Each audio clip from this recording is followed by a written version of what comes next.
Talvez você se pergunte se faz sentido uma pessoa acumular um patrimônio na casa dos 115 bilhões de dólares, já que este é o patrimônio estimado de um dos maiores investidores de todos os tempos, Warren Buffett. E com todo esse dinheiro, Buffett conseguiria facilmente comprar toda a Petrobras, ou 2 vezes o Banco Itaú. E quando eu falo isso, eu estou levando em consideração apenas o patrimônio pessoal dele. Se a gente for levar em consideração o caixa da empresa que ele gere, a Berkshire Hathaway, aí ele conseguiria comprar praticamente 5 dos grandes bancos brasileiros. E nisso eu estou falando do Itaú, do Banco do Brasil, do Bradesco, do BTG e do Santander. Mas como será que Buffett conseguiu acumular todo esse patrimônio? Será que ele já nasceu rico? Qual será o maior segredo da riqueza de Warren Buffett e que lição que a gente pode tirar disso para aplicar nas nossas vidas? Olá, jovens! Continuando a nossa série sobre os melhores livros de finanças e investimentos, hoje a gente vai continuar falando sobre o livro A Psicologia Financeira de Morgan Housel. Hoje falaremos sobre o maior segredo da riqueza de um dos maiores investidores de todos os tempos, Warren Buffett. Então fica aqui comigo até o final para você entender a filosofia e o racional por trás de tudo isso e você ver que, de certa maneira, ela é até bem simples de ser compreendida. Eu acredito que todo mundo gostaria de viver um dia o chamado sonho da liberdade financeira, ou seja, ter total controle do seu tempo, ter a total liberdade de escolher as suas atividades, porque o dinheiro já não é mais um problema, já que, na minha visão, a grande função do dinheiro é ter uma função secundária, ou seja, não ser mais um problema. E como aprender com quem já trilhou esse caminho há um tempo? Quais são os hábitos das pessoas bem-sucedidas? Bom, olhando um pouco a história de Buffett, ele era um jovem que era fissurado por números. Desde a sua infância, ele já gostava de fazer o seu próprio dinheiro revendendo Coca-Cola, chicletes e jornais de porta em porta. E uma das coisas que mais motivava o pequeno Buffett era que, apesar de ganhar pequenas moedas, ele via um certo potencial em multiplicar aquele valor que era adquirido através dos juros compostos. Ele começou a juntar dinheiro aos 6 anos de idade e 5 anos depois, quando ele completou 11 anos, ele veio a adquirir 3 ações de uma empresa chamada City Services Preferred. Ela era uma companhia de gás natural que foi fundada em 1910. Buffett pagou $38 por cada ação e quando elas atingiram $40, ele as vendeu. Depois de ter vendido, as ações foram para $200. Então esse foi um dos primeiros erros da carreira de Buffett. E esse interesse pelo mercado de ações veio desde cedo, possivelmente influenciado pelo seu pai, que foi corretor da Bolsa de Valores americana. Por aí vocês já podem ver que Buffett não veio de uma família pobre. Ele teve todos os incentivos necessários para potencializar aquele talento que ele tinha. O que também não é nenhum demérito para a capacidade que ele tinha de poupar e escolher bons investimentos. A sua genialidade, aliada à sua disciplina, lhe rendeu frutos que levaram ao posto de um dos homens mais ricos do mundo. Mas o que mais será que ajudou Buffett a chegar onde ele chegou?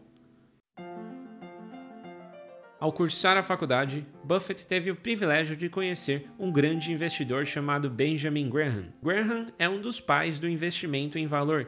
O investimento em valor consiste basicamente em você comprar empresas que estejam sendo negociadas a um valor abaixo do seu valor intrínseco, esperar para que essas empresas convirjam para o seu valor justo e posteriormente você vai vender essas empresas a um valor justo, desembolsando um lucro nesse processo. E esse foi um ponto importantíssimo no desenvolvimento da técnica do jovem Buffett. Outro fator que Buffett também já falou sobre, que ele inclusive colocou nas suas cartas da sua empresa Berkshire Hathaway, é o chamado American Tailwind, que seria na tradução livre o chamado vento de cauda americano. O que seria mais ou menos uma analogia de um vento que vem por trás e ele vai ajudando e impulsionando os investimentos da Berkshire Hathaway. E esse vento é proporcionado pelo desenvolvimento norte-americano, ou seja, um ambiente favorável para negócios, com respeito aos direitos de propriedade, uma taxação razoável e uma moeda de reserva global, como é o caso do dólar, que poderia impulsionar uma série de empresas vencedoras,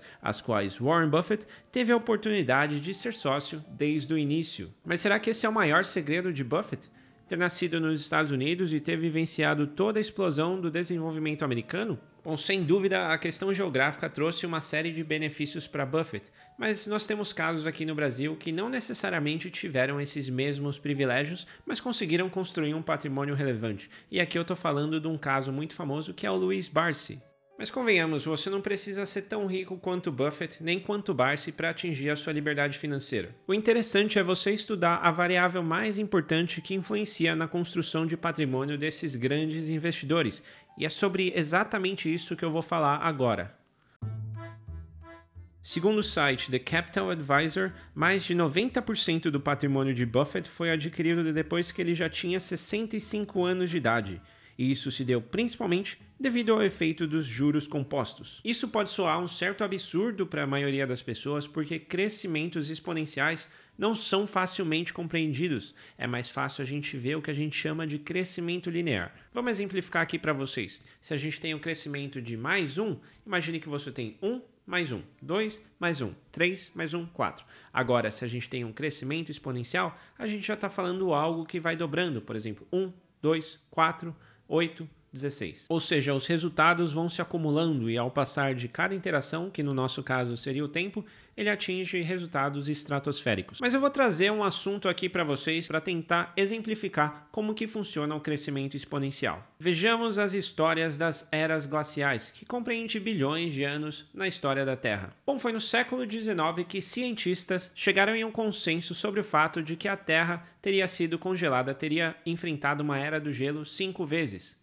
Agora vamos imaginar a energia necessária que você tem que ter para congelar e descongelar, congelar e descongelar a Terra pelo menos 5 vezes. O que explica esse fenômeno? Uma das teorias mais atuais, descritas pelo meteorologista Vladimir Köppen, descreve que o principal fenômeno que vai desencadear uma possível era do gelo são verões mais frescos e não invernos mais rigorosos. Mas por que isso acontece? Bom, imagina que você tem um inverno que cria uma camada de gelo. Posteriormente, você tem um verão mais fraco que não consegue derreter todo aquele gelo. Depois você tem um próximo inverno que cria uma camada de gelo maior. Depois vem o verão e, devido à neve ser branca, uma proporção maior da radiação solar é refletida, o que intensifica o resfriamento e uma camada de gelo mais grossa vai sendo criada ao longo dos anos. Então, dentro de algumas centenas de anos, eventualmente aquela neve sazonal vai se tornar uma camada de gelo continental. E assim, de pouquinho em pouquinho, é criada uma nova era do gelo. E eu trouxe esse exemplo aqui para mostrar para vocês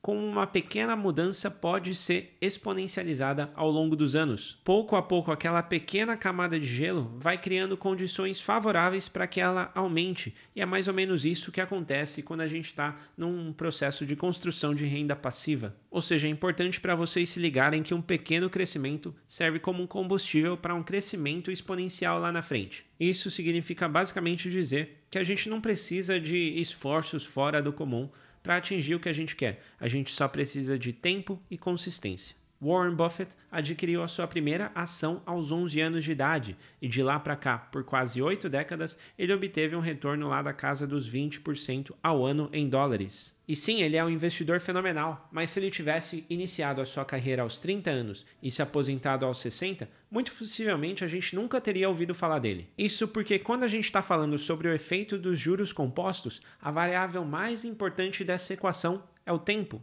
Tempo e a consistência é o grande segredo desses mega investidores, como é o caso de Warren Buffett e Louis Barsi. Então coloca aí na sua cabeça que um dos fatores fundamentais é você manter-se no jogo e deixar que o tempo trabalhe ao seu favor. Você tem 3 variáveis que podem te afetar. Uma é a quantidade de aportes, outra é o tempo e a terceira é a rentabilidade. As 2 primeiras você consegue controlar, já a rentabilidade está fora do seu controle.